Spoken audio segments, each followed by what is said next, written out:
أهلا ومرحبا بكم في حلقة جديدة من برنامج جمرة. بينما يكافح العالم للعودة إلى الحياة الطبيعية وإنعاش الاقتصاد بعد سنتين من ضربات جائحة كورونا، أتت حرب أوكرانيا بضربات أشد قسوة وخلفت العديد من الأزمات. فها نحن الآن نعيش أجواء حرب عالمية ثالثة بالفعل: أزمة غذاء، أزمة طاقة، ارتفاع تضخم، أزمة قمح، وتغيرات سياسية كبرى، حتى أن عدد من الدول الأوروبية انتقلت إلى ما يسمى باقتصاد الحرب، وهذا ينذر بتفكك ظاهرة العولمة وتشكل نظام عالمي جديد. باختصار شديد، يجب على كل دولة أن تؤمن احتياجاتها الاقتصادية والغذائية وغيرها أيضا دون الاعتماد على دولة أخرى. جميع ما سبق له تداعيات وانعكاسات على ملف خطير جدا سنتناوله في حلقة اليوم. عودوا إلى بلدانكم، اللجوء صفر.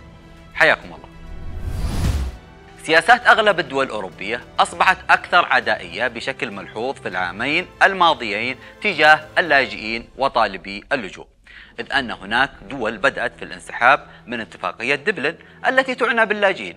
على سبيل المثال الدنمارك أعلنت أنها لن تقبل أي طلبات لجوء وستعمل على سياسة صفر لجوء، بينما سترحل عدد من اللاجئين لديها إلى بلدانهم، وتحديدا النساء الفتيات.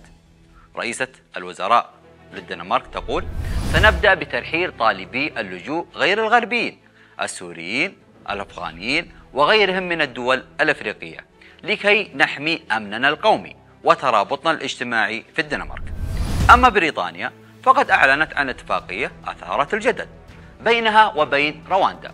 هذه الاتفاقية لا تقضي بنقل المهاجرين الغير شرعيين الذين دخلوا بريطانيا عبر نهر الماش، بل حتى اللاجئين وطالبي اللجوء لديها الغير مرغوب بهم إلى رواندا، على أن تدفع بريطانيا $1,500,000 مقدما، وتتحمل تكاليف الإقامة، النقل، التعليم.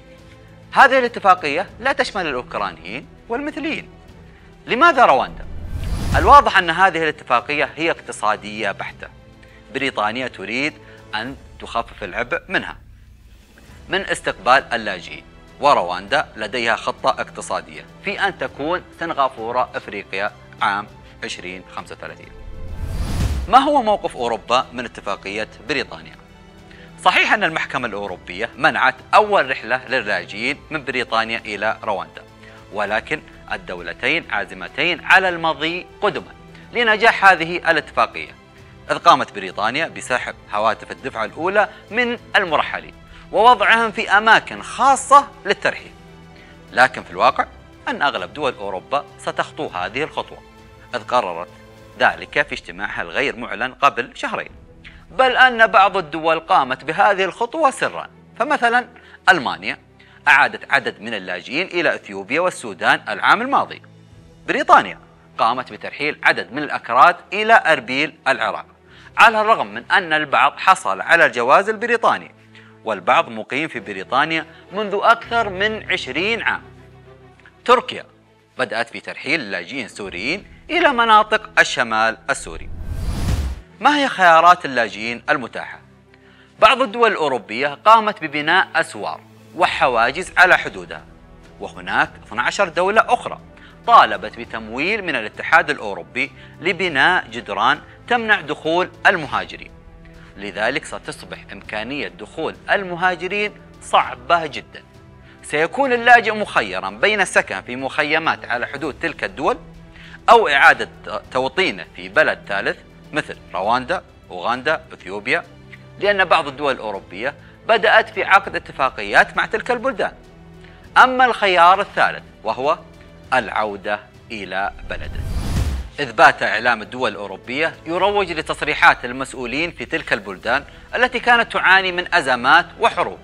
على سبيل المثال يتم تداول تصريح بشار الأسد بأن سوريا آمنة، وأيضا تصريحات لمسؤولي طالبان حول هذا الموضوع. أيضا ليست الدول الأوروبية التي تعاني من ملف اللاجئين بعدما استخدمته كورقة سياسية داخلية وخارجية في وقت مضى، بل هناك عدة دول. على سبيل المثال كندا بدأت في ترحيل اللاجئين أغلبهم من جنسيات عربية، إذ قامت بترحيل أكثر من 13 ألف لاجئ العام الماضي. أيضا أستراليا تقوم بترحيل اللاجئين إلى دولة ناورو جنوب المحيط الهادي.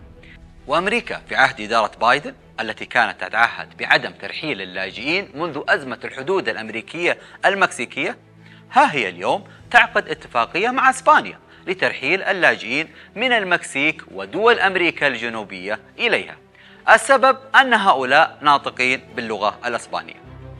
على الرغم من جميع ما سبق حول تداعيات أوروبا الاقتصادية من ملف اللاجئين التي تقول الأمم المتحدة أنها أكبر أزمة لاجئين تشهدها أوروبا منذ الحرب العالمية الثانية، إلا أن بعض المسؤولين الأوروبيين ذهبوا إلى ما هو أبعد من ذلك من أجل إقناع المجتمع الدولي، وقالوا أن هناك شبكات للجريمة المنظمة تقوم بالتهريب والإتجار بالبشر وأيضا الإتجار بالأعضاء البشرية للاجئين، وأنها تشكل تحديات أمنية لهم. بل أن بريطانيا اتهمت روسيا مؤخرا بأنها أرسلت جواسيس تنكروا كلاجئين ودخلوا إلى الدول الأوروبية. وأيضا اتهموا مسؤولين في سوريا بأنهم يديرون شبكات تهريب تقوم تلك الشبكات بإرسال اللاجئين إلى ليبيا عبر طائرات خاصة ومن ثم إلى أوروبا عن طريق البحر، مستندين على هذه الوثائق وأيضا على تصريح وزير الإعلام السوري السابق الذي ذكر أن سوريا مستفيدة من اللاجئين لكي يرسلوا إليها الأموال. يعني لأنه نحن شعب عظيم عن جد، والله عم ندبر حالنا شعب عظيم. يعني بعرف كلنا وكلياتنا وأنا ويمكن وأنت لو ما إلنا أهل بالخارج وبيبعتوا لنا مصاري يمكن بنتبهدل. واتهموا أيضا مسؤولين في بعض الدول الإفريقية بإرسال المهاجرين الغير شرعيين إلى المغرب ومن ثم إلى أسبانيا. أخيرا يبدو أن سياسة صفر اللجوء الأوروبية تشمل الجميع، المهاجرين الغير شرعيين الذين أتوا عن طريق البحر أو البر، وطالبي اللجوء الذين أتوا عن طريق الجو. إذ نشاهد أن بلغاريا أصدرت أمر ترحيل بحق طالب لجوء سياسي سعودي الجنسية وقالت له ادعاءاتك باطلة، دولتك آمنة. الأمر لم يتوقف عند هذا الحد فحسب، بل بدأت تظهر تقارير التعامل الغير الإنساني بحق اللاجئين من هذه الدول التي كانت تنادي سابقا بحقوق الإنسان. آخرها وثائق الجندي البولندي المنشق إلى بيلاروسيا الذي ذكر بأن دولته قامت بإعدامات جماعية بحق لاجئين أغلبهم من العراق. في الختام يبدو أن صلاحية ورقة اللاجئين انتهت وكشفت حقيقة تلك الدول التي كانت تنادي بحقوق الإنسان. إلى اللقاء.